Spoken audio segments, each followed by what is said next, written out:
Hi everybody, I'm Bree the Plant Lady, and today I wanted to do a tour of the native gardens here at the Carolina Garden House. Now everything is looking great. I've been doing a lot of weeding. I cannot believe how much warm season turf has run into all of the beds, but I've been busy the last few days trying to get things cleaned up and mulched very lightly just to make everything look neat and tidy for the fall open garden, which is just a few days away on Saturday, September 23rd from noon to 4 p.m. So let me turn the camera around so that you can see everything that's growing here in my Zone 7 Central North Carolina native garden. Well, we'll start here at the Pollinator Pocket Garden. Now remember, this was actually planted August of 2022, so it's been in the ground over a year. These were all 1 gallon plants from Cabanos perennials. Everything's grown out really nicely. There were some things that I thought looked a little beat down, like some of the Joe Pye weeds and some of the pycnanthemums. So I went ahead and did some cutbacks, and then in any of the holes, I went ahead and added some of the native perennials that I just got from Carolina Native Nursery. That includes the Eryngium yuccifolium, Chrysogonum virginianum. Let's see, what else did I add? Added another Chrysogonum there and another Eryngium to add some texture. I also added some Boutelea grass, which I will have available for sale from Hoffman Nursery. And that's what these small landscape plugs are. And I think that will look really cool probably next year when they get a little bigger size. I added a bunch of those also in here, in and amongst all of those coneflowers. Now it's been a gloriously cool, drizzly day. So the pollinator activity is low, but you can still see there are pollinators on the pycnanthemum, even in the rain. And great to see the silphium is blooming and the solidago. I have to do some mulching still along this edge just to make it look neat and tidy. But overall, I'm really pleased with how everything has grown out. I'm amazed that I cut back this Joe Pye weed about 6 weeks ago and it flushed. Like you can see, I cut down there and then all this new growth emerged and I'm getting lots more flowering. And of course you can see the pollinators are just like hanging out on those blooms. Look at this bee. Not a care in the world. And great to see the salvias are starting to bloom again and the agastache. You know, it's not really as much color as there was in spring, but I think overall it's looking really great. And I know that a little bit of mulch just along the edges will really help clean this bed up and make it look tidy and presentable for the fall open garden. Now in a few days, I'll post a video when the tent goes up and you'll understand why we have so much lawn space still. However, I am rethinking that and I think we might end up this fall or early winter doing another bed in the middle of that part of the lawn, because I think that I'll be able to just do 20 by 20 tents. I don't actually need a 20 by 40 space. So more to come, everybody. Now this border, which is, you know, lots of perennials. This is really a flowering perennial ground cover with shrubs integrated. This is all looking really great. I did do some pretty hard cutbacks on that Monarda punctata there because it was basically covering everything in this area. You can see the Mehania is in full bloom and it looks so nice.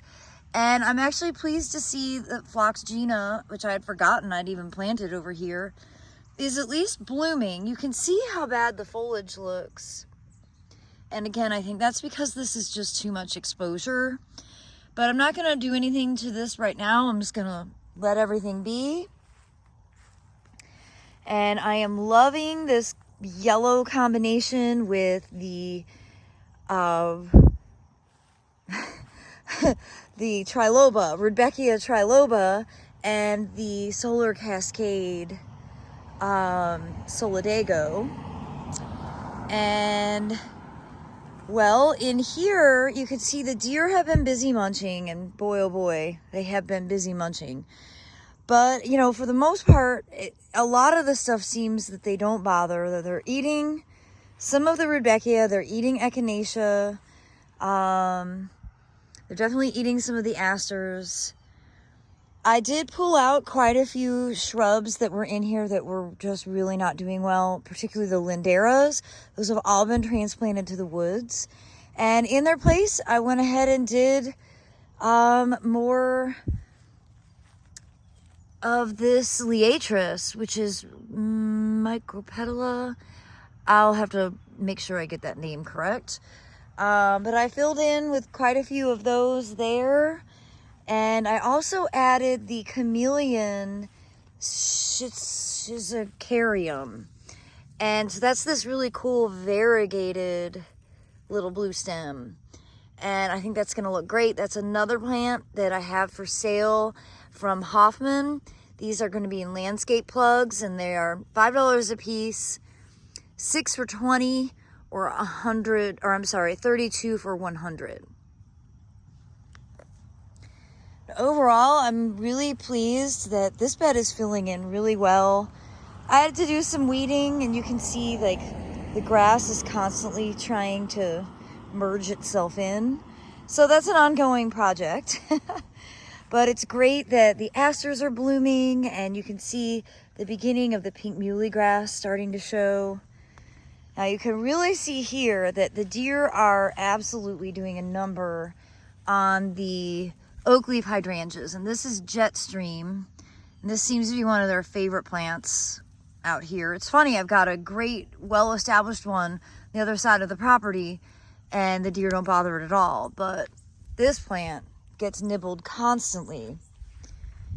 But overall, I'm really quite pleased with how this bed is looking, and again, after doing some weeding and some edits, I think that it really is looking very much like someone did this on purpose. All right, speaking of deer, first of all, this bed hasn't gotten any attention. It got planted and that was it. And it was super weedy. It had lots of grass growing in it. And I don't have any good evergreen stuff in here. So my plan actually is to kind of make the bed bigger this winter and then put in some proper conifers, proper screening for that box. But in the meantime, I went ahead and planted this goat's beard, just Aruncus. I planted some of those. You can see the muhly grass is well established. And I was all excited. I had the most beautiful, I still do have the most beautiful oak leaf hydrangeas. This is Snowflake.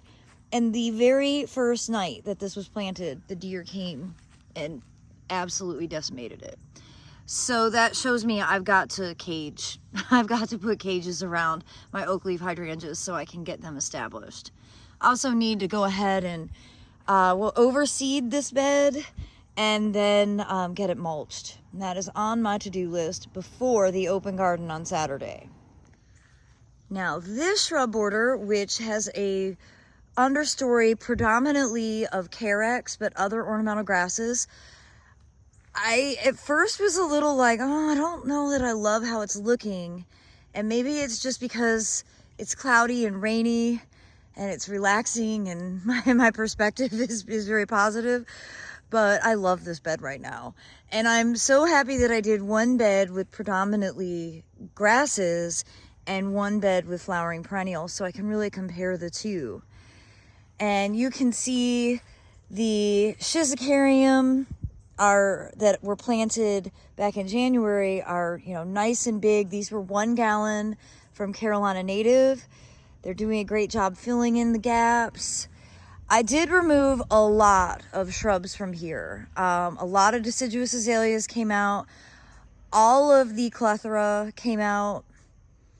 All the lindera were removed. And in their place, I just decided to go ahead and plant stuff that wasn't suffering. So I planted more Fothergilla. I planted more Rudbeckia subtomentosum. This is Henry Eilers. I planted more Spirea tomentosa, and Spirea alba. So in the holes that were created when I dug stuff out, I just went ahead and filled them in with more of what's already thriving. I think that's gonna just be the logical approach to dealing with this environment that is incredibly hot and dry during the, you know, warmest part of the summer. And though I don't have a ton of evergreens in here, I think I'm gonna at least let it ride through this winter and then see, you know, if there's some areas that maybe I should pull some other stuff out and put in some Juniperus virginianas, or, you know, something that would give a little evergreen interest. But for now, I'm actually feeling really happy with how it looks. And I think the additions, especially the Orangium yuccifolium, add a really important texture that was missing. I love that plant. I was so excited that Carolina Native had it in 1 gallon plants, and I do have some plants available for the open garden sale. And you can really see like the Carex lurida is, you know, really thick and tall. It's much bigger than I realized. The Carex cherokeensis is actually doing quite well since we've been getting a little more rain, and the Carex muskingamensis is also, you know, really filling in the gaps. I had a lot less weeds in this bed, so that was nice. That definitely proved that the Carex understory is helping significantly on warding off problem plants. And I'm pleased that I added, you know, some baptisias. And let's see, in the place of the Phloxgena, I added a bunch of Agastache foeniculum. And I think these will do really well. I think they're a bit more drought tolerant. And of course some more Henry Eilers, just because I love the height and I love the texture of those quilled petals.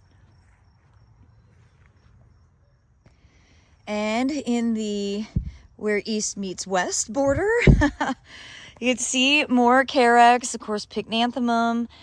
And then, you know, these were all landscape plugs that got put in late May. And they're not as big as I had hoped, but I know next year at this time, this border will be rocking. And really the only thing I added was this Scutellaria. Again, I got these from Carolina Native, and they're beautiful. And they really are just filling in this hole quite nicely. I don't know whether the plugs that were planted here died or if we just missed the spot, but this was open. And well, I love Scutellaria. And of course, with all of this muley grass through the middle, I think that's going to be really, really pretty. But again, I think this border is going to need another year to really grow in and fill out. But overall, I am very pleased. Of course, I don't want to disappoint anybody, but the plant sale is really small. So again, if you have your heart set on any of these plants, we plan to be here at noon. But you can see I've got like 6 1 gallons of everything. And then I've got, you know, a nice selection of 3 gallon shrubs, the Fothergilla, the Spireas, and the oak leaf hydrangeas. And see, the deer haven't discovered the oak leaf hydrangeas over here. Hey, babe. David's getting ready for our beach trip, which we delayed by a day because it's raining and we wanted to stay home. Oh, it's starting to rain again. But I wanted to show you the grasses that I will have available at the sale. This is the Buddleia. I think I'm saying that right. This is Blonde Ambition. And let's see, what else do I have? Here we go, Standing Ovation, Little Blue Stem. And more muley grass here. I think this is all pink muley. This is Panicum virgatum Heavy Metal, really reliable switchgrass. This is that gorgeous brand new variegated little blue stem. This is Schizocarium scoparium chameleon, and I really love the variegation. Out in more sun, it gets much pinker. And let's see, here is the blues, more little blue stem. Here is some Sporobolus wrightii, really great, large, like you could screen someone's garbage cans with it. And then I do have, not looking very fancy, but this is the Phlox paniculata Bright Eyes that I dug out of my garden. And these are, you can see they're healthy. They're starting to reflush. So I, didn't go crazy potting a ton, but I do have these that will be available. And of course, this is my favorite phlox that really is the swallowtail magnet. Well, everyone, I am looking forward to welcoming you on Saturday during the Fall Open Garden. Remember, it's free, no registration, rain or shine. We do have a big tent on order, and it runs from noon to 4 p.m. Well, as always, I'm wishing you the very best. Thanks so much for watching.